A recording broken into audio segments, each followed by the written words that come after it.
La fondation I Love You, c'est un cri du cœur et puis c'est un travail d'équipe. C'est une mobilisation générale contre le mal logement, pour le mieux logement. Donc c'est quelque chose de positif. La maison derrière, ils sont vraiment en train de la construire. Et on va vraiment la donner à une association ce soir. Et tout ce que fait I Love You, ça aboutit toujours à un opérateur concret de terrain qui fait sa part. Effectivement, la première maison I Love You, qu'on a en fait parce qu'on a vu une petite convergence d'état d'esprit entre la fondation et Pop-Up à voir plutôt tout du bon côté, plutôt le verre à moitié plein qu'à moitié vide. C'est une démarche qui va vraiment pour aider des personnes, donc c'est vraiment factuel. Et je pense que c'est ce qui nous manquait depuis le départ, c'est de concrétiser l'image de tous ces dons des gens qui nous ont suivis depuis 3 ans. Et ça y est, c'est fait, on offre une maison à une association. C'est une façon concrète de démontrer que la solidarité pour nous, voilà, ça veut dire quelque chose. Quand on voit les chiffres, 8 millions de personnes qui souffrent de mal logement, quand on pense qu'il y a des gens qui ont un job, qui sont obligés de dormir dans leur voiture, on dit qu'on se marche sur la tête en 2016. Le parcours résidentiel, comme on le dit chez nous, on sait ce que c'est. Et on sait que c'est pas un long fleuve tranquille, on sait que les accidents de la vie peuvent faire que du jour au lendemain on se retrouve dans de grandes difficultés. Oui, ça touche tout le monde. Ça touche tout le monde, personne ne peut se dire à l'abri, quel que soit son âge, quelle que soit sa situation. Donc il faut toujours garder ça présent à l'esprit. Moi, il y a des gens qui meurent aujourd'hui de mal logement.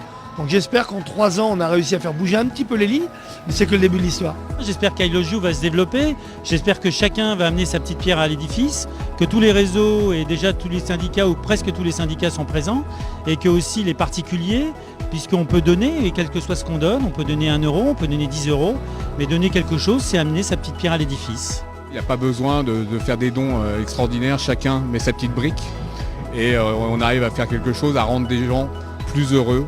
Même si on n'arrive pas à rendre heureux tout le monde, mais au moins on avance pas à pas. Nous, notre maxime pour les petites pierres, c'est la maxime de Confucius, qui est pour déplacer une montagne, il faut commencer par déplacer des petites pierres, d'où le nom des petites pierres. Et donc cette maison, finalement, c'est le début d'une belle aventure, si on pouvait tous ensemble agir pour construire des maisons de ce type, ou alors finalement aider à financer d'autres projets. Je pense que voilà, c'est le message à faire passer pour que chacun s'implique finalement à sa manière avec ce qu'il peut donner et que toutes les petites pierres sont les bienvenues. On va mettre la main à la pâte, nous aussi, à notre façon. Nous, on va essayer de fabriquer une œuvre dans laquelle on va montrer justement des petits personnages en train de construire un édifice. Et puis après, cette œuvre, on va la déconstruire, la couper en morceaux pour en faire plusieurs tableaux. On ne sait pas encore combien exactement. On verra en fonction de l'œuvre finale. Et puis, on vendra ces tableaux au profit de la fondation.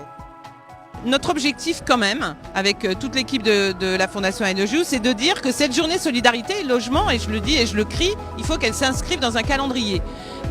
Comme la journée des femmes ou la journée de la musique, je leur dis tout le temps, mais c'est vrai, là, voilà, l'année prochaine, il y aura à nouveau la journée solidarité logement, donc c'est un rendez-vous pérenne, et on est ravis que la mairie de Paris nous mette à disposition voilà, ce sublime endroit qui est quand même assez symbolique.